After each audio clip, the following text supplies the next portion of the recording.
"Say you found Rivers' body yourself, Colonel Rand?" he asked. Rand nodded, finished what he was typing, and looked up. "Why, yes. There were a few details I wanted to clear up with him, and I called at his shop this morning. I found him lying dead inside." He went on to describe the manner in which Rivers had met his death. The radio and newspaper accounts were accurate enough in the main. There were a few details omitted, at the request of the police, of course.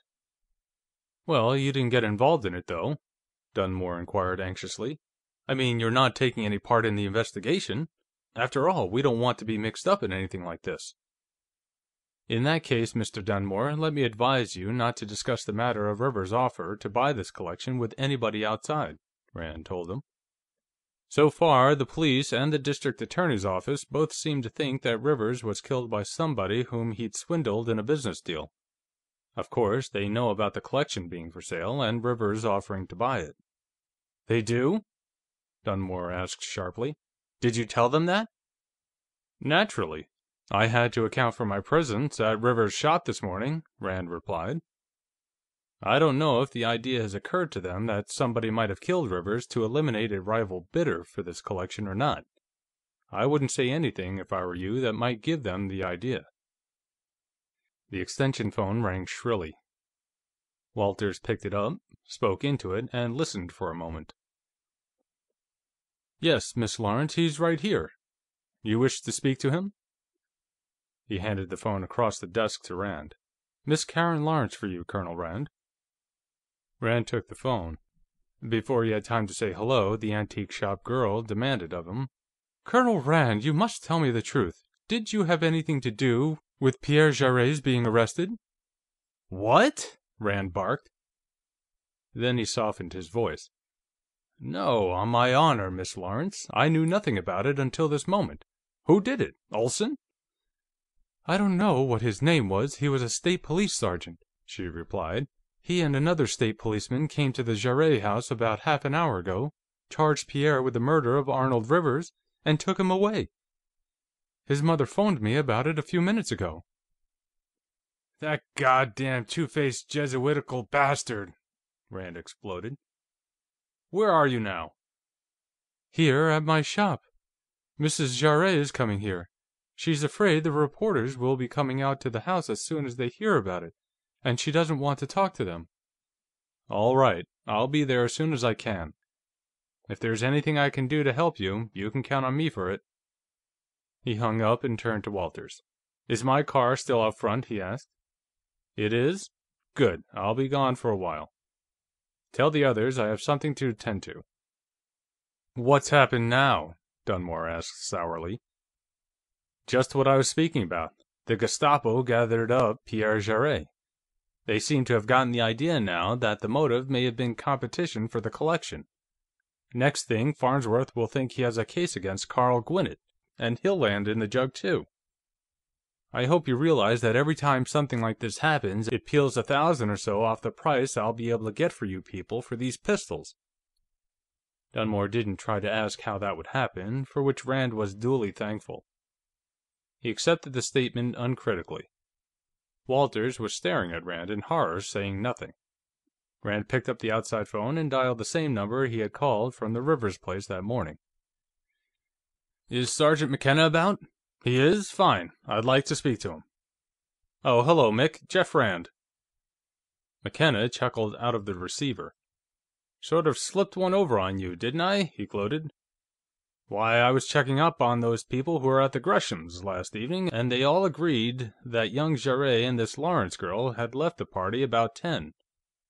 So I had a talk with Miss Lawrence, and she tried to tell me that Jarrett was with her at her apartment over the antique shop from about 10:15 until about 12, when another girl she rooms with got home from a date. I'd have took that, too, only right across the street from the antique shop there's one of those old hens like you find in every neighborhood, the kind that keeps their nose flattened on the window between the curtains, checking up on the neighbors. I spotted her when I came out of the antique shop, so I slipped around to see her, and she told me that young Jarrett went into the apartment with the girl at about 10:15. Stayed inside for about 20 minutes, then came out and drove away. She says Jarrett came back in about half an hour and stayed till this girl who shares the Lawrence girl's apartment, a Miss DuPont, who teaches 6th grade at Thaddeus Stevens School, got home about 12. So there you are." "Uh-huh. Dave Ritter said this was going to turn into another Hall Mills case."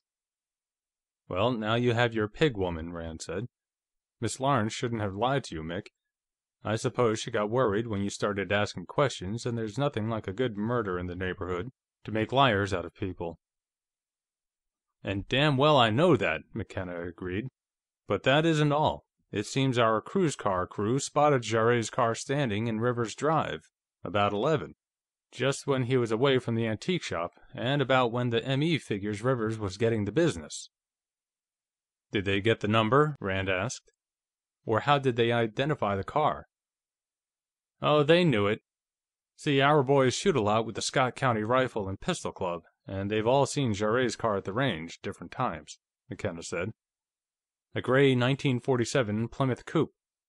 Like I say, they knew the car, and they knew Jarrett collects guns, and the lights were on inside the shop, and the shades were drawn, so they didn't think anything of it at the time.